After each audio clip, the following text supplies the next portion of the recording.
There is only one reason why I'm making this video. Because once I decided to become intentionally disciplined, my life really started to change. I was always someone who wanted to be successful. And I didn't really realize what success was until I finally discovered it was being able to do the thing that was hardest to you. Now, I always wanted to be my best version, and I thought it was physically. I was in the best shape of my life, but I wasn't there mentally, I wasn't there financially, and I wasn't there spiritually. And until you've actually managed to dominate all these areas, you won't be able to be successful. And that's when I realized that discipline is a bridge between where you are and where you want to get to. And 5 years ago, I hit the lowest point I could ever reach. I had just turned 25, and I always thought of myself as someone special, someone who was meant to do great things, someone who had so much potential. And I looked at where I was in this single bed. I always go back to it, at my mother's house. And I remember being just so depressed and filled with so much anxiety because I would think about the future and I would look back at my current reality. I didn't go to university. I didn't have a career path. I wasn't doing anything with my life, and I was still someone who was very ambitious. I was still someone who had these big goals, and I would write down and journal everything, all this life that I wanted to live, and it seemed so clear. But my current reality wasn't matching it, and it seemed like there was no way I was actually going to get there. I felt so inadequate. I felt so insecure, and I just wanted to be alone because I didn't ever feel like I was worthy enough to be around other people. And the truth is, I didn't respect myself. And then subconsciously, I'll start to think that everyone else was disrespecting me or making fun of me. And I had like this very big, I would always procrastinate. I would always procrastinate because I wanted to do something. I'd always have the excuse that I want to do it right. And eventually I'll never get started. And I'd always have this victim mentality that the reason I haven't started this was because of that, or because of this person. And I didn't see it then, but all I was doing, I was just digging a deep hole for myself just to feel sorry for myself. I was someone who was so emotional. I couldn't get past my emotions. If I felt angry, I would act based on that emotion. If I was upset, I was someone who was so emotional, so inconsistent. And then I didn't realize that I was disciplined, but I wasn't disciplined in other areas. And that's like most people. If you have a business, if you work at a job, you are disciplined because there are days where you don't feel like going to work. There are days where you don't feel like doing many things, but yet you show up either way. That's what discipline is. And I didn't realize back then that discipline is a choice that is anchored to a strong why. And I realized that I had to play it backwards. I realized that if I wanted to stop self-sabotaging with my poor choices, I had to anchor it to a stronger why. And then I realized that there was only two things that were happening. I was creating the life that I would love to live, or I was creating the life that I would hate to live. And I couldn't really think of a strong enough why. Yeah, I wanted to be financially successful. Yeah, I wanted to have all of these nice things. But the moment I shifted my perspective to the life that I would hate to live, and I would picture it so vividly, it will create a tightness on my chest. And then I realized I don't want to wake up at the age of 40 and realize that I haven't done anything with my life because I chose to stay an emotional victim who didn't take any action and would just complain. And that's when I had the biggest turning point sitting down on this bed at my mother's house, because at that point I knew that something had to change, because I was living the same day on repeat, going to the gym, complaining, going to the gym, complaining. 1 year went by, and it just felt like I was 17 the other day, and I turned 25, and I still had these ambitious goals. And every day that went by, it this vision just became blurrier and blurrier and blurrier. And I couldn't accept that I was going to be an average person. That to me was always my biggest fear. And I remember at that time I went to Colombia, and I don't believe in coincidences. I went to this gym, I was training, I don't really speak about my problems. And at this point when I was at this gym, for some reason I started speaking to this American man. And I don't know why I started to speak about my problems. I said, I feel like I'm very lost right now. I don't know what to do with my life. And I just have no idea. And for some reason he says, look, if you want to, meet up with me. No, he said, I'll give you my number. If you want, message me. I'm going to be here for a couple of days. Let's meet up and we'll speak about it. And I've always been someone who's had this big ego that I've never liked to ask for help. I've always felt like I know the answers. So if I do ask for help, it makes me less of a person because I should know this. And whenever I would be around people, I'd always be the first one to speak because I wanted people to know, oh, look how smart I am. Look how much I know. Listen to me. And then I said, what have I got to lose? I sent him a message. I met him at the place. And I remember the first thing he said to me, he said, do you know why I'm sitting with you in this moment? And I said, why? He says, because I see that you're in shape. And he says, I can tell that you are someone who can delay gratification. I can tell that you are someone who is disciplined. And I can see that you are someone that can work hard. But in my mind, I didn't see that happening because my reality wasn't the one that I wanted. I was working with my auntie at her restaurant at that time. And again, it's just, all right, I'm in shape, but nothing else is seeming to work. And he said, write down all of your goals on this piece of paper. And I said, all of them? Because I felt kind of embarrassed with the big goals that I had. And he said, write down all of them. And for the first time ever, I let my mind go and I wrote down everything that I had envisioned. And in my head, I said, this doesn't make sense. Like, I have no idea how I'm going to get there. And then he said to me, every single day, I want you to work towards becoming the person that can create that. And I didn't understand it. And at that time, there was someone from my small town here in Spain that I would see that he would wake up every single day, 5 a.m., start doing press-ups, and he was attacking his goals, and he started to grow his business. And that would inspire me.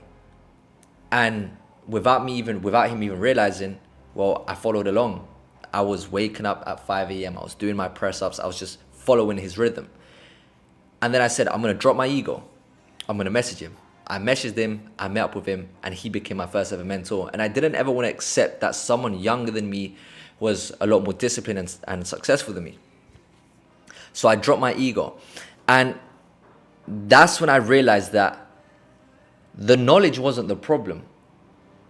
It was application.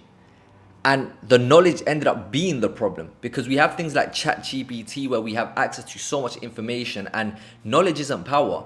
Applied knowledge is power. Knowledge without works and action is suffering because you know the solution, yet you're not doing anything about it. And that's when I realized that I was so entitled, that I felt like someone had to come and save me. Because this comes down from when I was a child. I remember that I would be so stubborn and I wanted things to go my way that even if it didn't go my way, like I would also I would be so stubborn to the point that like I would self-harm myself. Like I remember there was a time where my dad would always ask me, Brandon, do you want to eat this? And whenever I'm hungry, I want to have nice hot food. And my dad would always say, there's sandwiches in the fridge, like bread, cheese, and ham. And that used to get me so angry because I don't like cold food and I didn't want it my way. And I wanted him to go and cook me food, serve it on a plate how I wanted it. I wanted him to just read my mind, know what I was thinking. And if you didn't understand what I was thinking, if you didn't read my mind, then I'd throw a tantrum like a child. And then my dad would realize and he'll be like, okay, let me cook this for you. And he'll cook me the food. And I'd be so stubborn and I'd have such big ego that I would leave the food there just to prove a point that I was angry, just to prove a point that you didn't read my mind the first time. And then I carried that attitude till I was 25 years old. And I realized the world isn't going to adjust to me. I have to adjust towards it. And that's when I realized that I had to become someone who can take actions regardless of how I felt. I realized that I had to be someone who had to learn how to control his emotions and not be controlled by them. And that's when I realized that this whole game of life is a mindset. Whatever you set your mind on, that's what you'll end up accomplishing. I was so controlled by these emotions. My emotions would fluctuate. One moment I was happy, the next moment I was sad. And that's when I finally understood the secret about frequencies. And I was someone from South London. I was so ignorant. Are we gonna tell me about frequency? This is some spiritual shit. And the truth is that a low frequency state, simply put, is when everything seems so negative, you start to feel pessimistic and you feel lost and confused. And a high frequency state is when you feel super positive, super pumped up, like optimistic. Everything seems like it's gonna go your way. And there's a quick, evident way for you to tell what frequency that you're on. If you listen to sad music and you feel it, you're in a low frequency state. If you listen to happy music and you feel it, you're in a high frequency state. It just amplifies that feeling. And I always used to be someone who was in my feelings. I like the feeling of being sad. I like the feeling of feeling shame. I like the feeling of feeling guilt. I was addicted to it. It felt so familiar. And that's why my life will never change, because I was stuck with the same habits, doing the same thing, the same familiar routine. I would try something that didn't go my way. So then I throw that tantrum and the same thing repeat itself. I had to learn how to break those habits. Then I realized that most of the things that we do, we are just memorized behaviors, memorized actions, unconscious behaviors. Like we just do everything on autopilot, which is why you have those results. I realized that for me to change my reality, I had to change my habits. For me to change my habits, I had to change my actions. But for me to change my actions, I had to be convinced enough and have a strong enough reason to why I'm going to do that consecutively. And then it just made me understand it's like brushing my teeth. When I was born, I didn't automatically know how to brush my teeth. I was taught to brush my teeth for the very simple reason that the why was stronger than me not brushing my teeth. Now, if I didn't brush my teeth, I'd have cavities, I'd have to go to the dentist, and I didn't want to go to the dentist. So no matter how uncomfortable or tired I felt, I would brush my teeth. This is the same thing with my habits. Once I started to realize that I have to be someone that can keep on going regardless of how he feels, someone who is consistent, that's when my life started to change. I said to myself, I need to do something different. I started to wake up early consistently. I started to train with intention of being consistent, because before I would go to the gym just for my personal gain, to become the most good looking person, to get the most attention, which made me the most insecure, because the moment I didn't receive the attention that I was so desirably seeking, that it would make me feel even more insecure. I was just living for the approval of others and not for myself. Then I asked myself, when was the last time I actually woke up for myself and not for money, to go to a job that I didn't like? When was the last time I actually trained to be consistent, to learn how to be disciplined and translate that into other areas? When was the last time I actually read a book and questioned my beliefs? Because if you don't know why you believe the things that you believe, that is not your belief. And the thing is, you are a construct of knowledge that has been passed on to you from religion, school, teachers, parents. Now, where has that information come down from their parents, teachers? Now, most people don't know who they are. I didn't know who I was. I thought I was meant to be an insecure, low self-esteem, anxious kid. But then I started to question myself. What if I do this? And then I realized, wait, I did manage to do that. What else can I do? Because once you start to see life from a different perspective, then that's how your life will start to change. And that's why I read books. Because when you read books, you realize that an author probably took like 30 years to compose this book. Now, if you read 10 books, you have just gained 300 years of an experience of life. And that in itself is super powerful, because now you can see what benefits you and then start to apply it to better your experience. I started to make sure that I lived every single day in alignment with the person that I wanted to be. What was this person that I envisioned? In shape, making money, respected, someone who was confident, someone who was resilient, someone who was disciplined, someone who would never break his word, someone who wasn't emotional, someone who can keep on going regardless of how he felt. So every day that went by and I wanted to fall into that emotion, I just had a notification. Do I want to be who I don't respect, live that same life? Or do I want to finally act like the person that I want to be and eventually align and be that person? And I promised myself that I'm never going to break character and live like that person. I stopped procrastinating. I stopped being a victim. No matter how difficult or how unfavorable the situation was, I realized that whatever I put the blame on, that's what I give power. But if I start blaming myself, I have power. Now, why would I give anyone else the control of my own life? I took control of my emotions and I promised myself that I wanted to better my situation. I always had this dream of making online money because I wanted the freedom. I didn't want a boss. Like, I've been someone who's so stubborn that I don't want people telling me what to do. I didn't like the concept of living forever working for someone else. So what did I do? I said to myself, I need to start learning a skill. I learned how to create content. I learned how to create a personal brand. I learned how to improve my speaking abilities. I learned how to keep on being better at being me. You have to learn to be consistent. You need to learn to anchor a strong why to the things that you are doing. You need to learn how to read, get in the best shape of your life. Because the reality is that people will respect you so much more for the shape that you are in. The reality is that people do judge you on your first impression, whether you like it or not. You can say don't judge a book by its cover, but if you're walking down the street in the middle of the night and that person has a hoodie on and they have their hand in their pocket acting suspicious, then what are you going to do? You're most likely going to feel intimidated because you've made an assumption. The reality is that people are going to link a message that you give based on what they see, based on the message that you are trying to give out. If I'm fat, what does that show? It shows that I don't respect myself because no one ever wakes up saying that I want to be out of shape. If you're dirty and scruffy, it means that you don't take care of yourself. This is the thing. You would respect yourself more and understand that these are all choices. And I would look back and I'd be so frustrated that it took me 25 years to realize that there were kids that were 17, 18, behaving and thinking how I think now, and I would beat myself up. But then I realized the best time to start was 10 years ago. The next best time to start is today. But you just have to start. And the reason I didn't start is because I had this ego where I thought I knew everything, but then I stopped and I zoomed out and I looked at my results and I said, well, if I listen to me, I'm going to have my results. Do I like my results? No.